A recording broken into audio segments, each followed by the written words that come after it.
വേർഡ്സ്വർത്തിന്റെ 200 വർഷം പഴക്കമുള്ള വീട്ടിൽ ചെന്ന് അദ്ദേഹം ഇരുന്ന കസേരയിലിരുന്ന് അദ്ദേഹം ഉപയോഗിച്ച പേന കൊണ്ട് അദ്ദേഹം കവിത എഴുതിയ പുസ്തകത്തില് ഞാൻ ഇംഗ്ലീഷിൽ എഴുതിയിട്ടാണ് ഞാൻ തിരിച്ച് ലണ്ടനിലേക്ക് വന്നത്. എനിക്കൊരു ജീവിതത്തിലെ വലിയ ആഗ്രഹമായിരുന്നു വില്യം വേർഡ്സ്വർത്തിന്റെ വീട്ടിലേക്ക് പോകണമെന്ന്. അതെനിക്ക് സാധിച്ചു. ആ വില്യം വേർഡ്സ്വർത്ത് എഴുതിയ കവിതകൾ മുഴുവനും വേദം സംസ്കൃതത്തിൽ എഴുതുമ്പോ എങ്ങനെയുണ്ടായിരിക്കും, അതേ വേദം ഇംഗ്ലീഷിൽ എഴുതിയാൽ എങ്ങനെയിരിക്കും? അതാണ് വില്യം വേർഡ്സ്വർത്തിന്റെയും അരവിന്ദ മഹർഷിയുടെ സാവിത്രി എന്ന ഗ്രന്ഥവും വില്യം വേർഡ്സ്വർത്തിന്റെ ഇംഗ്ലീഷ് കവിതകളും ഒരേപോലെ വൈദികമാണ്. ഇന്ത്യയിലേക്ക് വരാത്ത, ഹിന്ദു ധർമ്മം എന്താണെന്നറിയാത്ത, വേദം എന്താണെന്നറിയാത്ത ഒരു വ്യക്തിയാണ് വില്യം വേർഡ്സ്വർത്ത്. ആ വില്യം വേർഡ്സ്വർത്തിന്റെ കവിതകള് അത്ര ഗംഭീര. ആ വേർഡ്സ്വർത്തിന്റെ കവിതയിൽ ഒരു വാക്കുണ്ടായിരുന്നു, എക്സ്റ്റസി. ആ എക്സ്റ്റസി എന്നൊരു വാക്ക് പ്രൊഫസർ റൈറ്റ് കൽക്കട്ടയിലെ ക്ലാസ്സിലെടുക്കുമ്പോ നരേന്ദ്രൻ വിവേകാനന്ദ കേട്ട് കഴിഞ്ഞ എക്സ്റ്റസി എന്ന വാക്കിന്റെ അർത്ഥം പ്രൊഫസർ റൈറ്റ് പറഞ്ഞു കൊടുത്തു. വിവേകാനന്ദന് മനസ്സിലായില്ല, ക്ലാസ്സിലുള്ളവർക്ക് ആർക്കും മനസ്സിലായില്ല. മനസ്സിലാകാത്ത കുട്ടികൾ മിണ്ടാതിരുന്നു. വിവേകാനന്ദൻ മാത്രം, നരേന്ദ്രൻ മാത്രം എഴുന്നേറ്റ് ചോദിച്ചു, I could not understand the meaning of ecstasy, kindly explain it in detail. അദ്ദേഹം പറഞ്ഞു, ecstasy is a state. Ecstasy എന്ന് പറയുന്നത് നല്ലവണ്ണം പൂത്തുലഞ്ഞ കുറെ ചെടികളുള്ള ഒരു പൂന്തോട്ടത്തിലൂടെ നിങ്ങൾ നടക്കുമ്പോ അപ്പൊ നിങ്ങൾക്ക് നിങ്ങളുടെ തലയിലും മനസ്സിലും ഉണ്ടാകുന്ന വികാരമാണ് എക്സ്റ്റസി. ഇത്രയും ഞാൻ പറഞ്ഞിട്ട് നിങ്ങൾക്ക് മനസ്സിലായില്ലെങ്കിൽ ദക്ഷിണേശ്വരത്തില് രാമകൃഷ്ണ പരമഹംസർ എന്ന് പറഞ്ഞ ഒരാളുണ്ട്, അദ്ദേഹത്തിന്റെ അടുത്ത് പോയാൽ മനസ്സിലാവുന്ന പറഞ്ഞു. അപ്പൊ എക്സ്റ്റസി എന്ന വാക്കിൽ നിന്നാണ് നരേന്ദ്രൻ രാമകൃഷ്ണ പരമഹംസരെ കുറിച്ച് കേൾക്കുന്നത്. അദ്ദേഹം രാമകൃഷ്ണ പരമഹംസരുടെ അടുത്ത് പോയി. രാമകൃഷ്ണ പരമഹംസരോട് പോയപ്പോ തന്നെ ചോദിച്ചു, ഞാൻ ഇത്രയും ദിവസം നിന്നെ കാത്തിരിക്കായിരുന്നു, നീ എന്താ വന്നില്ല? അത് കഴിഞ്ഞ് രാമകൃഷ്ണ പരമഹംസർ കുറെ കാര്യങ്ങൾ പറഞ്ഞു കൊടുത്തു. ആ പറഞ്ഞു കൊടുത്തത് കേട്ട നരേന്ദ്രൻ യഥാർത്ഥത്തിൽ ഒരു യുക്തിവാദിയായിരുന്നു, നിരീശ്വരവാദിയായിരുന്നു. പക്ഷെ നരേന്ദ്രന്റെ അമ്മയുടെ അമ്മ, അമ്മയുടെ അച്ഛൻ ഭാഗവതം ബംഗാളിലേക്ക് ട്രാൻസ്ലേറ്റ് ചെയ്ത ആൾക്കാരാണ്, മഹാഭാരതം ബംഗാളിലേക്ക് ട്രാൻസ്ലേറ്റ് ചെയ്ത ആൾക്കാരാണ്. നരേന്ദ്രന്റെ വീട്ടിലുള്ള 9 കുട്ടികളില് 6ാമത്തെ കുട്ടിയായ നരേന്ദ്രൻ അമ്മയിൽ നിന്നും അച്ഛനിൽ നിന്നും അമ്മൂമ്മയിൽ നിന്നും നന്മ നിറഞ്ഞ ഒത്തിരി കഥകളും അനുഭവങ്ങളും ഉപദേശങ്ങളും കേട്ടിട്ടുണ്ട്. എന്നിട്ടും യുക്തിവാദിയായിരുന്ന നരേന്ദ്രൻ ഒരൊറ്റ വരി കൊണ്ടാണ് തിരിച്ച പൈതൃകത്തിലേക്ക് പോയത്. രാമകൃഷ്ണ പരമഹംസരുടെ ഒരു ഉപദേശത്തില് ഇത് ഞാൻ ഇപ്പൊ ഇവിടെ പറഞ്ഞത് എന്തിനാണെന്നറിയോ? ചിലര്, നമ്മുടെ മക്കള് ഇന്ന് നിഷേധികളാണെങ്കിലും യുക്തിവാദികളാണെങ്കിലും എല്ലാത്തിനെയും പുച്ഛിക്കുന്നവരും അവഹേളിക്കുന്നവരുമാണെങ്കിലും ഒന്നിനെയും സ്വീകരിക്കാത്തവരാണെങ്കിലും അവര് കേൾക്കുന്ന കഥകള്, അവര് കേൾക്കുന്ന ജീവിതാനുഭവങ്ങള്, അവര് കേൾക്കുന്ന നന്മ നിറഞ്ഞ ഉപദേശങ്ങള് അവർക്ക് ജീവിതത്തിലെ ഏത് കാലഘട്ടത്തിലും ഉപയോഗിക്കാൻ പറ്റുന്നതായിരിക്കും. ഇന്ന് അവരുപയോഗിച്ചില്ലെങ്കിലും. അർത്ഥം മനസ്സിലായി ഞാൻ പറഞ്ഞതിന്റെ? അതായത് നരേന്ദ്രൻ യുക്തിവാദിയായിരുന്നു. പക്ഷേ രാമകൃഷ്ണ പരമഹംസന്റെ അടുത്തിയെന്ന് ഒരു 2-3 വരി കേട്ടപ്പോ തിരിച്ച് നരേന്ദ്രന് വളരെ പെട്ടെന്ന് പൈതൃകത്തിലേക്ക് വരാൻ സാധിച്ചത്, നല്ല അറിവ് അദ്ദേഹത്തിന്റെ മനസ്സിലുണ്ട്. അമ്മയും അമ്മയുടെ അച്ഛനും അമ്മയുടെ അമ്മയും അവരെല്ലാം അതിഗംഭീരമായ പൈതൃകത്തിന്റെ പുസ്തകങ്ങള് ബംഗാളിലേക്ക് ട്രാൻസ്ലേറ്റ് ചെയ്തവരും ആ കുടുംബം തന്നെ ഒരു പൈതൃക കുടുംബവുമായിരുന്നത് കൊണ്ടാണ്. അപ്പൊ ചെറുപ്പത്തിലെ നരേന്ദ്രന് കൊടുത്തത് പ്രയോജനപ്പെട്ടിട്ടുണ്ട്. മഹാത്മാഗാന്ധിക്കും അങ്ങനെ തന്നെയാണ്, ചെറുപ്പത്തിലെ എല്ലാം കൊടുത്തിട്ടുണ്ട്. നിങ്ങളൊരു കഥ കേട്ടിട്ടുണ്ടാവും. ഒരു അഹമ്മദാബാദിലാണെന്ന് തോന്നുന്നു, മഹാത്മാഗാന്ധിയും കസ്തൂർബ ഗാന്ധിയും ട്രെയിനിൽ നിന്ന് ഇറങ്ങിയപ്പോ ഒരാള്, നിങ്ങൾ കേട്ടിട്ടുണ്ടാവും അത്, ഒരാള് തലമുടിയൊക്കെ നീട്ടി വളർത്തി, താടിയൊക്കെ വളർത്തി, വിരൂപനായിട്ട് ഒരാപ്പിളും കൊണ്ട് ദൂരെ നിന്ന് നടന്നു വന്ന് എല്ലാവരും ഭ്രാന്തനെ പോലെ എല്ലാവരെയും അങ്ങോട്ടും ഇങ്ങോട്ടും മാറ്റി ഈ ആപ്പിൾ എടുത്ത് കസ്തൂർബ ഗാന്ധിയുടെ ഈ കൊടുത്തു. ഇയാൾ ആരാന്ന് 2 പേർക്കും മനസ്സിലായില്ല. ഗാന്ധിജി ചോദിച്ചു ഇയാളോട്, അപ്പൊ എനിക്ക് ആപ്പിൾ ഇല്ലേ എന്ന്. എന്നെ 10 മാസം ചുമന്ന് ജന്മം നൽകി രക്തത്തിലെ മുലപ്പാല് തന്ന് വളർത്തിയ ആ സ്ത്രീയെ മാത്രമേ എനിക്ക് ബഹുമാനമുള്ളൂ. ലോകം നന്നാക്കാൻ പോകുന്നതിനിടയ്ക്ക് മക്കളെ നന്നാക്കാൻ പറ്റാത്ത അങ്ങയെ എനിക്ക് ബഹുമാനം ഇല്ല. അർത്ഥം മനസ്സിലായി? ഇത് ഞാൻ ആവർത്തിക്കണില്ല. മനസ്സിലായില്ലെങ്കിൽ പിന്നീട് അടുത്ത ആളോട് ചോദിച്ചേ. അപ്പൊ ഗാന്ധിജിയുടെ തന്നെ മകനാ മുമ്പിൽ വന്നത്. മകനെ പോലും തിരിച്ചറിയാൻ അവർക്ക് സാധിച്ചില്ല. അത്രയും വിരൂപനായിരുന്നു, ഭ്രാന്തനെ പോലെ ആയിരുന്നു എന്നുള്ള വസ്തുത ഓർക്കാം. അപ്പോഴും അമ്മയെ അയാള് ഓർക്കുകയും ഒരു ആപ്പിള് കൊടുക്കുകയും ചെയ്തു. ആ അമ്മയ്ക്ക് മക്കളെ നന്മയിലേക്ക് കൊണ്ടുപോകാൻ സാധിക്കണം. ഇന്ന് നമ്മുടെ മുമ്പിൽ എല്ലാവർക്കും 24 മണിക്കൂറേ ഉള്ളൂ. ഈ ലോകത്തിലെ ഏത് പ്രഗത്ഭനായ ചിന്തകനും, ഏത് കള്ളനും, ഏത് കൊള്ളക്കാരനും, ഏത് പ്രൊഫസർക്കും, ഏത് ഭരണാധികാരിക്കും 24 മണിക്കൂറേ ഉള്ളൂ. നിങ്ങൾക്കും 24 മണിക്കൂറേ ഉള്ളൂ. എനിക്ക് 23 മണിക്കൂർ 60 മിനിറ്റ് ഉണ്ട്. അപ്പോ ഓർമ്മിക്കുക, ആ 24 മണിക്കൂറിലെ 30 മിനിറ്റ്, അരമണിക്കൂർ നമുക്ക് നമ്മുടെ മക്കൾക്ക് വേണ്ടി മാറ്റിവെക്കാൻ ഇന്ന് സാധിച്ചാൽ പിന്നെ ദുഃഖിക്കേണ്ടി വരില്ല.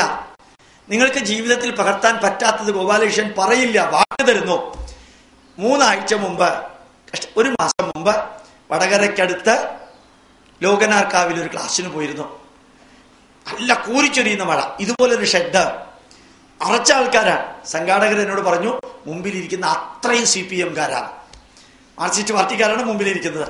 മാർക്സിസ്റ്റ് പാർട്ടിക്കാരല്ലാത്തവർ യുക്തിവാദികളായിരിക്കുന്നത്. അപ്പൊ എന്തെങ്കിലുമൊക്കെ പറയുമ്പോൾ ശ്രദ്ധിച്ചേക്കണം എന്ന് പറഞ്ഞു. ഞാൻ പറഞ്ഞു, ഞാൻ ശ്രദ്ധിക്കുന്ന പ്രശ്നമില്ല. പറയാൻ പാടില്ലാത്തത് ലോകത്തിൽ ഒരിടത്തും പറയില്ല, പറയേണ്ടത് ലോകത്തിൽ ഒരിടത്തും പറയാതിരിക്കില്ല. അത് ആര് മുമ്പിലുണ്ടെങ്കിലും. അടുത്ത പ്രാവശ്യം എന്നെ വിളിക്കേണ്ട, എന്തെങ്കിലും ഇഷ്ടപ്പെട്ടില്ലെങ്കിൽ.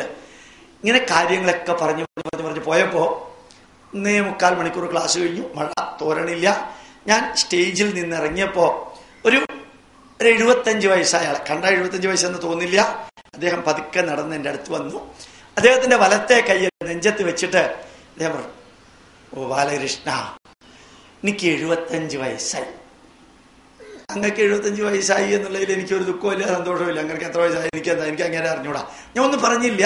75 വയസ്സായി എന്ന് പറഞ്ഞാലല്ലേ. ഞാൻ നിർവികാരനായിട്ട് നിന്നു. ഇന്നലെ ഞാൻ എൻ്റെ മകനെ വിളിച്ച് എൻ്റെ മകനോട് പറഞ്ഞു, മോനെ, അച്ഛൻ 75 വയസ്സായി. ഇത്രയും കാലം വലിയ വലിയ പ്രസ്ഥാനങ്ങളിലും സ്ഥാപനങ്ങളിലുമെല്ലാം പ്രവർത്തിച്ചു. അച്ഛൻ്റെ ശരീരം തളരുന്നു. ഇനി അച്ഛന് വയ്യ. അച്ഛൻ വിശ്രമിക്കാൻ പോവാണ്. ഇത് ഞാൻ എൻ്റെ മകനോട് ഇന്നലെ പറഞ്ഞു സാറേ. ഞാൻ വിചാരിച്ചത് എൻ്റെ മകൻ എന്നോട് തിരിച്ചു പറയും, സാരമില്ല അച്ഛ, അച്ഛൻ ഇത്രയും കാലം ധന്യമായൊരു ജീവിതം നയിച്ചു. ഇനി അച്ഛൻ വിശ്രമിച്ചോളൂ, ഞാൻ ഉണ്ടാവും കൂടെ, അച്ഛൻ ഒരിക്കലും ദുഃഖിക്കേണ്ടി വരില്ല എന്ന് എൻ്റെ മകൻ പറയുമെന്ന് വിചാരിച്ച ഇത്രയും കാര്യം ഞാൻ എൻ്റെ മകനോട് പറഞ്ഞത്. ബാലകൃഷ്ണൻ സാറിന് അറിയോ, എൻ്റെ മകൻ എന്നോട് പറഞ്ഞത് എന്താ അറിയോ? 1 മിനിറ്റ് അദ്ദേഹം നിന്നു പറയാതെ. അദ്ദേഹത്തിന്റെ വലത്തെ കണ്ണിൽ കൂടെ ഇങ്ങനെ വെള്ളം വരുന്നുണ്ടായിരുന്നു. എൻ്റെ മകൻ എന്നോട് ഇന്നലെ പറഞ്ഞു, സാറേ, അമ്മ നേരത്തെ പോയ മാതിരി അച്ഛന് നേരത്തെ പോവാൻ നോക്ക. അച്ഛനെ സംരക്ഷിക്കാനൊന്നും എനിക്ക് നേരമില്ല. എൻ്റെ ഭാര്യ 2 കുട്ടികളെ നോക്കാൻ തന്നെ എനിക്ക് സമയമില്ല. അച്ഛൻ കഴിയുന്നത് നേരത്തെ പോവാൻ നോക്ക. എന്തായാലും 10-25 വയസ്സ് വരെ ജീവിച്ചില്ലേ. എൻ്റെ മകനിൽ നിന്ന് ഞാനത് പ്രതീക്ഷിച്ചില്ല സാറേ എന്ന് പറഞ്ഞു. എനിക്ക് വലിയ വികാരമൊന്നും തോന്നിയില്ല. ഞാൻ അദ്ദേഹത്തിനോട് ചോദിച്ചു, അങ്ങനെയുള്ള ഒരു ചോദ്യം ഞാൻ ചോദിക്കട്ടെ. മനുഷ്യനെ ഓപ്പറേഷൻ നടത്തുന്ന MBBS MS പഠിച്ച ഒരു ഡോക്ടർ ഉപയോഗിക്കുന്ന കത്രിക ഒരു കമ്പ്യൂട്ടർ എഞ്ചിനീയറിന്റെ കയ്യിൽ കൊടുത്തിട്ട് ആരെയെങ്കിലും ഓപ്പറേഷൻ നടത്താൻ പറഞ്ഞാൽ അയാൾക്ക് നടത്താൻ പറ്റുമോ എന്ന് ചോദിച്ചു. അപ്പൊ ഇയാൾക്ക് എന്താ ഞാൻ പറഞ്ഞു വരുന്നത് മനസ്സിലാവാത്തതുകൊണ്ട് അയാൾ വിരസമായിട്ട് പറഞ്ഞു, ഇല്ല പറഞ്ഞു. കമ്പ്യൂട്ടർ ഓപ്പറേറ്റ് ചെയ്യുന്ന ആൾക്ക് സർജറി നടത്താൻ പറ്റില്ല. സർജറി നടത്തുന്ന ആൾക്ക് കമ്പ്യൂട്ടറിനെ റിപ്പയർ ചെയ്യാൻ പറ്റില്ല. കമ്പ്യൂട്ടർ റിപ്പയർ ചെയ്യാൻ പറ്റുന്ന ആൾക്ക് സർജറി നടത്താൻ പറ്റില്ല. സർജറി നടത്തുന്ന ആൾക്ക് കമ്പ്യൂട്ടർ റിപ്പയർ ചെയ്യാൻ പറ്റില്ല. എന്തുകൊണ്ടാ സാറേ പറ്റാത്തത്? ഓപ്പറേഷൻ നടത്തുന്ന ആൾക്ക് കമ്പ്യൂട്ടർ റിപ്പയർ ചെയ്യാൻ പറ്റാത്തത് എന്തുകൊണ്ടാ? അവരത് പഠിച്ചിട്ടില്ല, അവരത് പഠിപ്പിച്ചിട്ടില്ല. കമ്പ്യൂട്ടർ റിപ്പയർ ചെയ്യുന്ന ആള് സർജറി നടത്താൻ പറ്റാത്തത് എന്തുകൊണ്ടാണ്? അവരത് പഠിച്ചിട്ടില്ല, അവരത് പഠിപ്പിച്ചിട്ടില്ല. അപ്പൊ അങ്ങയുടെ മക്കളെ പഠിപ്പിക്കാത്തത്, അങ്ങയുടെ മക്കൾക്ക് അറിയാത്തത്, അങ്ങയുടെ മക്കളെ 75 വർഷമായിട്ടും അറിയിക്കാൻ അങ്ങക്ക് സാധിക്കാത്തത് അവരെവിടെ നിന്ന് പഠിക്കും? അവര് പഠിക്കാത്തത് എങ്ങനെ അങ്ങയുടെ അടുത്ത് പ്രയോഗിക്കും? അദ്ദേഹം പറഞ്ഞ വരി എന്താ അറിയാം? തിരിഞ്ഞു നോക്കി വലത്തോട്ട് നടന്നപ്പോ അടുത്ത ജന്മത്തിലെങ്കിലും ഇതുപോലെ അബദ്ധം പറ്റാതിരിക്കാൻ ശ്രമിക്കാം എന്ന് പറഞ്ഞിട്ട് അദ്ദേഹം പോയത്. ഞാൻ നിങ്ങളോട് പറയാൻ ആഗ്രഹിക്കുന്നു, ഇന്നലെ ചെയ്തതോർത്ത് ഇന്ന് ദുഃഖിക്കേണ്ടി വരരുത്. ഇന്ന് ചെയ്ത ചില കാര്യങ്ങൾ ഓർത്ത് നാളെ ദുഃഖിക്കേണ്ടി വരരുത്. മനസ്സിലായോ പറഞ്ഞത്? ഇന്നലെ ചെയ്തതോർത്ത് ഇന്ന് ദുഃഖിക്കേണ്ടി വരരുത്. ഇന്ന് ചെയ്തതോർത്ത് നാളെ ദുഃഖിക്കേണ്ടി വരരുത്. തിരിച്ചൊന്നുകൂടി പറയാം, ഇന്നലെ ചെയ്യേണ്ടിയിരുന്ന ചിലത് ഇന്നലെ ചെയ്യാൻ പറ്റാത്തതിനെ കുറിച്ചോർത്ത്, ഇന്നലെ ചെയ്യാത്തതിനെ കുറിച്ചോർത്ത് ഇന്ന് നിങ്ങൾ ദുഃഖിക്കേണ്ടി വരരുത്. ഇന്ന് ചെയ്യേണ്ട ചിലത് ഇന്ന് ചെയ്യാതെ മാറ്റിവെക്കുകയോ വേണ്ടെന്ന് വെക്കുകയോ ചെയ്തതിനെ കുറിച്ച് നാളെ ദുഃഖിക്കേണ്ടി വന്നതുകൊണ്ട് പ്രയോജനമില്ല. ഇന്നലെ ചെയ്തതും ചെയ്യാത്തതും ഇന്നത്തെ ദുഃഖത്തിന് കാരണമായാൽ പരിഹാരമില്ല. ഇന്ന് ചെയ്തതും ചെയ്യാത്തതും നാളത്തെ ദുഃഖത്തിന് കാരണമാകരുത്. മാതൃഭൂമി പേപ്പർ വായിച്ചോ? ഫ്രണ്ട് പേജില് നടുക്ക് മുകളില് സരിത ഒരു വരി പറഞ്ഞിട്ടുണ്ട്. ഞാൻ പറയാനുള്ളതെല്ലാം തുറന്നു പറഞ്ഞാൽ ചിലപ്പോ കേരളം വറങ്ങലിക്കുമെന്ന്. ആരുടെയൊക്കെ നെഞ്ചായിരിക്കും കത്തണത്? ഇന്നലെ ചെയ്തതോർത്ത് ഇന്ന് ദുഃഖിക്കേണ്ടി വരുന്ന ഒത്തിരി പേരുടെ പേര് ഈ അമ്മച്ചിയെങ്ങാനും വിളിച്ചു പറഞ്ഞാൽ എത്ര നമ്മളൊക്കെ ആരാധിക്കുന്ന പലരും ചിലപ്പോ പിന്നെ ലോകം പോലും പുച്ഛിക്കുന്നവരായി മാറൂല്ലേ? എന്താ സംഭവിച്ചത്? ഇന്നലെ ചെയ്തതോർത്ത് ഇന്നലെ ചെയ്യേണ്ടായിരുന്നു അത് എന്ന് ഇന്ന് ആലോചിച്ചതുകൊണ്ട് പ്രയോജനമില്ല. അതുകൊണ്ട് ഞാൻ എല്ലാ മാതാപിതാക്കളോടും പറയാൻ ആഗ്രഹിക്കുകയാണ്, നമ്മുടെ മക്കളെ നല്ല രീതിയിൽ മോഡേൺ നോളജ് കൊടുക്കാം. നമ്മുടെ മക്കൾക്ക് നന്മ നിറഞ്ഞ വാല്യൂ ബേസ്ഡ് നോളജ് കൊടുക്കാം. ആധുനികമായിട്ടൊരു ഡോക്ടറാക്കാനാണ് ഉദ്ദേശമെങ്കിൽ നല്ല ഒരു ഡോക്ടറാക്കാം. ആ നല്ല ഡോക്ടറായാൽ പോരാ, നല്ലൊരു മനുഷ്യനും ആക്കണം. ഇമ്മാനുവൽ എന്ന സിനിമ നിങ്ങൾ കണ്ടിട്ടുണ്ടോ? അതില് ഈ ഇമ്മാനുവൽ ചെന്നിട്ട് ഒരു കുട്ടിക്ക് അഡ്മിഷൻ ചോദിക്കുന്നുണ്ട്. ടീച്ചർ പ്രിൻസിപ്പാളുടെ അടുത്ത് ആ ഫോം എല്ലാം വായിച്ചു നോക്കിയപ്പോൾ പ്രിൻസിപ്പാൾ പറഞ്ഞു, നിങ്ങളുടെ മകൻ ഒരു തരത്തിലും ഇവിടെ അഡ്മിഷൻ തരാൻ പറ്റില്ല, കാരണം ആ സ്റ്റാൻഡേർഡ് ഒന്നും ഇല്ലാത്ത പാർട്ടിയാ. എന്നാലും ഞാൻ നിങ്ങളുടെ മകന് അഡ്മിഷൻ തരുന്നു. എന്താ കാരണം അറിയോ? നിങ്ങളുടെ മകനെ എന്താക്കാനാണ് ഉദ്ദേശമെന്ന ഒരു കോളം ഉണ്ട്. ആ കോളത്തില് ഇമ്മാനുവൽ എഴുതിയിരിക്കുന്നത് എന്താ അറിയോ? അവനെ ഒരു നല്ല മനുഷ്യനാക്കണം എന്നാണ് എൻ്റെ ആഗ്രഹം. അതാണ് ആ കുട്ടിക്ക് അവിടെ അഡ്മിഷൻ കിട്ടാൻ കാരണം. അങ്ങനെ എഴുതാൻ ഒരു അച്ഛന് പറ്റണ്ടേ? എൻ്റെ മകനെ ഡോക്ടറാക്കണം, എഞ്ചിനീയർ ആക്കണം, IT സ്പെഷ്യലിസ്റ്റ് ആക്കണം, ഇതെല്ലാം പറയുന്നതിന് പകരം നല്ലൊരു മനുഷ്യനാക്കണം എന്ന് ഇമ്മാനുവൽ.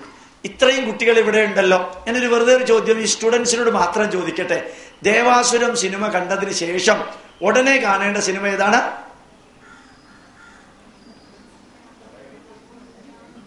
രാവണപ്രഭു. എല്ലാവരും എനിക്കറിയാം. നിങ്ങൾ ചിലര് പേടിച്ചിട്ടാ പറയാതിരിക്കുന്നത്.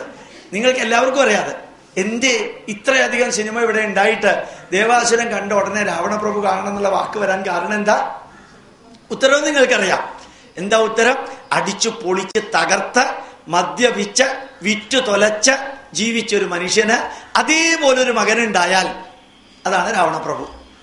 ആദ്യത്തെയാണ് ദേവാസുരം. അതേപോലൊരു മകനുണ്ടായാൽ എങ്ങനെ ഇരിക്കുന്ന അറിയണമെങ്കിൽ രണ്ടാമത്തെ സിനിമ കാണണം. അപ്പൊ ശരിക്കും പറഞ്ഞാല് നമ്മുടെ ജീവിതത്തിൽ നമ്മുടെ മക്കള്, നമ്മള് ഈ ലോകത്തിൽ ഒത്തിരി കാര്യങ്ങള് ഇനി പറയുന്ന 5 വാക്ക് ശ്രദ്ധിക്കാം.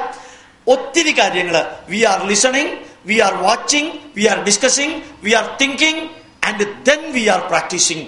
കേൾക്കുന്നുണ്ട്, കാണുന്നുണ്ട്, ചർച്ച ചെയ്യുന്നുണ്ട്, ചിന്തിക്കുന്നുണ്ട്, ജീവിതത്തിൽ പകർത്തുന്നുണ്ട്. ഈ കേൾക്കുന്നതില് നല്ലതും കേൾക്കുന്നുണ്ട്, ചീത്തയും കേൾക്കുന്നുണ്ട്. കാണുന്നതില് നന്മകളുമുണ്ട്, തിന്മകളുമുണ്ട്. ചർച്ച ചെയ്യുന്നതിലും അത് രണ്ടുമുണ്ട്, ചിന്തിക്കുന്നതിലും അത് രണ്ടുമുണ്ട്, ജീവിതത്തിൽ പകർത്തുന്നതിലും പലതിലും ഇത് രണ്ടുമുണ്ട്. അപ്പോൾ ഞാനും നിങ്ങളും നമുക്ക് ഈ ലോകത്തിലേക്ക് ഇറങ്ങുമ്പോൾ വീട്ടിലാണെങ്കിലും പുറത്താണെങ്കിലും ടി വി ഓൺ ചെയ്യുമ്പോഴും റേഡിയോ ഓൺ ചെയ്യുമ്പോഴും പത്രങ്ങൾ വായിക്കുമ്പോഴും എപ്പോഴും നന്മകളും തിന്മകളും കേൾക്കാൻ ചെവി തുറന്നു വെക്കുക. നന്മകളും തിന്മകളും കേൾക്കാൻ ചെവി തുറന്നു വെക്കുക. നന്മകളും തിന്മകളും കാണാൻ കണ്ണ് തുറന്നു വെക്കുക. നന്മകൾ മാത്രം എടുക്കാൻ മനസ്സ് തുറന്നു വെക്കുക. സാധിക്കും നിങ്ങൾക്കിത് സാധിക്കും. നന്മകളും തിന്മകളും കേൾക്കാൻ ചെവി തുറന്നു വെക്കുക.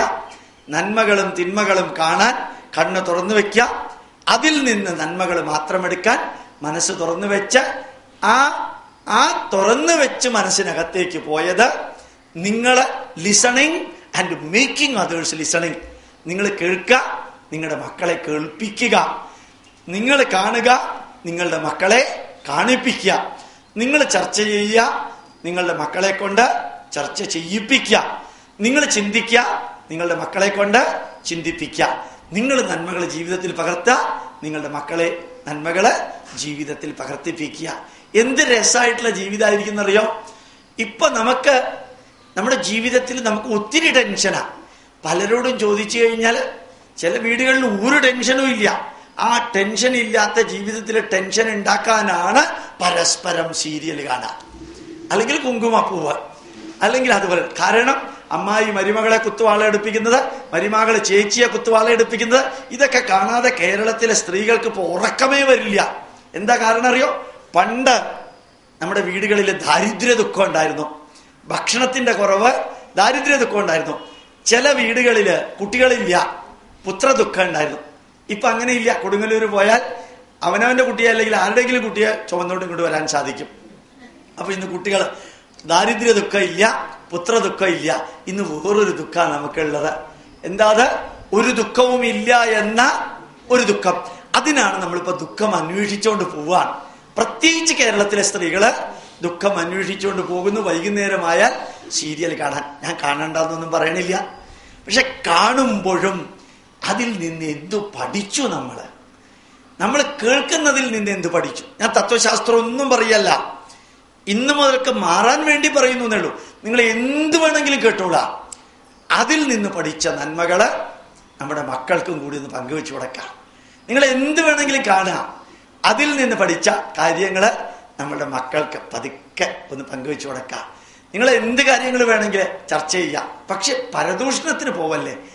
കാരണം പരദൂഷണത്തിന് പോകുന്ന വേസ്റ്റ് ഓഫ് നിങ്ങളുടെ ടൈം മാത്രമല്ല, മറ്റവരുടെ ടൈം കൂടി വേസ്റ്റാ. അവനവനോ കുളത്തി ചാടുകയാണ്, മറ്റവനെ കൂടി ചാടിക്കണം എന്തിനാ? അതായത് നിങ്ങൾ പരദൂഷണം പറയുമ്പോൾ ടൈം പോകുന്നത് മറ്റവരുടെയും കൂടിയാണ്. അതുകൊണ്ട് നന്മകൾ ചർച്ച ചെയ്യാൻ സാധിക്കുമെങ്കിൽ ചെയ്യാം, അതിൽ നിന്ന് പഠിക്കേണ്ടത് പഠിക്കാം. നന്മകൾ ചിന്തിക്കാനും ആ ചിന്തിച്ചതിൽ നിന്ന് നന്മകൾ എടുക്കാനും അത് നമ്മുടെ മക്കൾക്ക് ഒന്ന് കൈമാറാനും ശ്രമിച്ചു എന്ന് വിചാരിക്കാം. ശരിക്ക് നമ്മൾ പറയാറുണ്ട്, നമിക്കിലുയരാം, നടുകിൽ തിന്നാം, നൽകുകിൽ നേടിയിടാം, നമുക്ക് നാമേ പണിവത് നാഗം നരകവും അതുപോലെ. മലയാളികളായ സ്ഥിതിക്ക് നിങ്ങൾ കേട്ടിട്ടില്ല എന്ന് എനിക്കറിയാം. ഇതിനകത്ത് നമ്മുടെ സ്വർഗവും നരകവും ഒന്നും വേറൊരാളല്ല നമുക്ക് തരുന്നത്. ആ സ്വർഗവും നരകവും ഒന്നും വേറൊരാൾ വിചാരിച്ചാൽ നമുക്ക് ഉണ്ടാക്കി തരാനും പറ്റില്ല. അവനവന്റെ ജീവിതത്തെ ധന്യമാക്കാനുള്ള ഉത്തരവാദിത്വം അവനവന് മാത്രമാണ്. അപ്പോ ഞാൻ കുറച്ചു മുമ്പ് പറഞ്ഞ മാതിരി 3-ാമത്തെ വയസ്സ് മുതൽക്ക് ചെറിയ ചെറിയ കഥകള്, 6 വയസ്സാവുമ്പോഴത്തേക്കും അവർ ചില ചോദ്യങ്ങളൊക്കെ ചോദിക്കും, അതിന് ഉത്തരങ്ങള്. 9 വയസ്സാവുമ്പോൾ ചിലത് അവർ അംഗീകരിക്കില്ല. അതിനെ അപ്രീഷിയേറ്റ് ചെയ്തുകൊണ്ട് 14 വയസ്സ് വരെ അവർക്ക് കൊടുക്കേണ്ട കാര്യങ്ങൾ കൊടുക്കേണ്ടതുപോലെ കൊടുക്കേണ്ടവർ കൊടുക്കാൽ അവരെടുക്കേണ്ടത് എടുക്കും. അപ്പൊ ചെറുപ്പം മുതൽക്ക് നന്മകൾ കൊടുത്തിട്ടുണ്ടെങ്കിൽ 14-നും 21-നും ഇടയ്ക്ക് ഒരു പ്രശ്നം ഉണ്ടാവില്ല. കാരണം കറക്റ്റാണ് ബിൽഡപ്പ് ചെയ്ത് വന്നിരിക്കുന്നത്. ഒരു ചെറിയ സംഭവം കൂടി പറയാം. ഒറ്റപ്പാലം, വടക്കാഞ്ചേരി, ഷൊർണൂര്, പട്ടാമ്പി, നിങ്ങൾക്കറിയാവുന്ന, ഞങ്ങൾ എന്നും പോകുന്ന സ്ഥലം. ലോകത്തിൽ ഏറ്റവും കൂടുതൽ പ്രഭാഷണം ഞങ്ങൾ നടത്തിയിരിക്കുന്നത് അവിടെയാണ്. അവിടെ ഒരാള് ഞങ്ങളെ വന്ന് കണ്ടു. സാറേ, ഞാനൊരു കാര്യം ചെയ്തു സാർ. ഞാൻ ചോദിച്ചു, എന്താ ചെയ്തേ? ഇവിടെയുള്ള പല സ്കൂളിലെ പ്രിൻസിപ്പാൾമാർക്കും ഞാൻ ഫോൺ വിളിച്ചു പറഞ്ഞു. എന്താണ് ഫോൺ വിളിച്ചു പറഞ്ഞ്? അയാൾ എന്തൊരു കുസൃതി തരം ചെയ്ത മാതിരിയാണ്. ഇത്തിരി പ്രായമുള്ള 19 വയസ്സായിട്ടുള്ള ആളാണ്. ഞാൻ പറഞ്ഞു, പ്രിൻസിപ്പാൾമാരെ, നിങ്ങളുടെ സ്കൂളിലെ +1 +2 പഠിക്കുന്ന കുട്ടികളുടെ പെൺകുട്ടികളുടെ ഇൻസ്ട്രുമെന്റ് ബോക്സ് തുറന്നു നോക്കണം എന്ന് പറഞ്ഞു. +1 +2 എന്ന് മനസ്സിലായല്ലോ, പ്രീ ഡിഗ്രി ലെവൽ എന്നർത്ഥം. +1 +2 പഠിക്കുന്ന പെൺകുട്ടികളുടെ ഇൻസ്ട്രുമെന്റ് ബോക്സ് തുറന്നു നോക്കണം എന്ന് പറഞ്ഞു. ഈ പ്രിൻസിപ്പാൾമാർക്ക് ഒന്നും മനസ്സിലായില്ല. പക്ഷെ പലർക്കും ഒന്ന് മനസ്സിലായി. ആരോ ഒരാള് പേര് പറയാതെ +1 +2 പഠിക്കുന്ന പെൺകുട്ടികളുടെ ഇൻസ്ട്രുമെന്റ് ബോക്സ് തുറന്നു നോക്കണം എന്ന് പറഞ്ഞാൽ എന്തോ അതിനകത്തില്ലേ എന്നൊരു സംശയം. അവരെന്ത് ചെയ്തു അറിയോ? പ്രിൻസിപ്പാൾമാരെന്ത് ചെയ്തു? പല സ്കൂളിലെയും അവർ ഉച്ചയ്ക്ക് ഊണ് കഴിഞ്ഞ് ക്ലാസ് തുടങ്ങി ഒരു 15 മിനിറ്റ് കഴിഞ്ഞപ്പോൾ ഈ പ്രിൻസിപ്പാൾ നേരെ +1 ക്ലാസ്സുകളിലേക്ക് കയറി. ഒന്നും ടീച്ചറോട് പോലും പറയാതെ അവർ സ്റ്റുഡൻസിനോട് പറഞ്ഞു, all the students please open your instrument box. ആർക്കും ഒന്നും മനസ്സിലായില്ല. എല്ലാ സ്റ്റുഡൻസിനോടും പറഞ്ഞു ഇൻസ്ട്രുമെന്റ് ബോക്സ് തുറക്കാൻ. അതിനകത്ത് 5-6 കുട്ടികളുടെ ഇൻസ്ട്രുമെന്റ് ബോക്സിനകത്ത് 500-ന്റെയും 1000-ന്റെയും 8-10 നോട്ടുകൾ. 8-10 നോട്ടുകൾ. പ്രിൻസിപ്പാൾ ചോദിച്ചു, അല്ലെങ്കിൽ ടീച്ചർ ചോദിച്ചു, ഇതെവിടെ നിന്ന് കിട്ടി? വീട്ടിൽ നിന്ന് 10 രൂപ പോലും കൊണ്ടുവരാൻ സാമ്പത്തിക ശേഷിയില്ലാത്ത പെൺകുട്ടികളുടെ ഇൻസ്ട്രുമെന്റ് ബോക്സിനകത്ത് കള്ളനോട്ടും നല്ല നോട്ടും ഉൾപ്പെടെ 8-10 നോട്ടുകൾ എങ്ങനെ വന്നു? കുട്ടികൾ മറുപടി പറഞ്ഞാൽ എന്താണെന്നറിയാമോ? ഞങ്ങളെ പടച്ചു വിട്ട അമ്മയ്ക്കും അച്ഛനും ഞങ്ങൾ എങ്ങനെ ജീവിക്കുന്നു എന്ന് അന്വേഷിക്കാൻ താല്പര്യമില്ല. ആരെങ്കിലും ഞങ്ങൾക്ക് കുറച്ച് കാശ് തന്ന ടീച്ചർക്ക് എന്താ ഛേദം? പെൺകുട്ടികൾ ചോദിച്ച ചോദ്യം. ഞാനിത് ആവർത്തിക്കണില്ല, നിങ്ങൾക്കും ഇത് ആപ്ലിക്കബിൾ ആവാതിരിക്കട്ടെ എന്ന് ഞാൻ പ്രാർത്ഥിക്കാം.